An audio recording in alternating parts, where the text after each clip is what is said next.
morning, Group 52.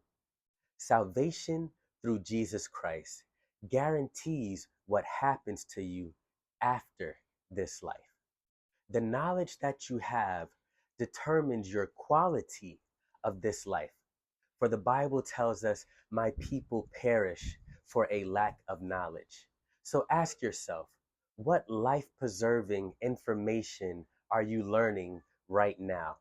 Are you increasing yourself in the area of agriculture? Are you learning more about farming? Are you going deeper into your studies of medicine or maybe foraging? Ask yourself, what are you learning right now? Because when you stop learning, you stop growing. So connect with a good mentor and ensure that you never stop growing towards the expected future that God has for you. Thank you, Group 52. Have the best week of your life.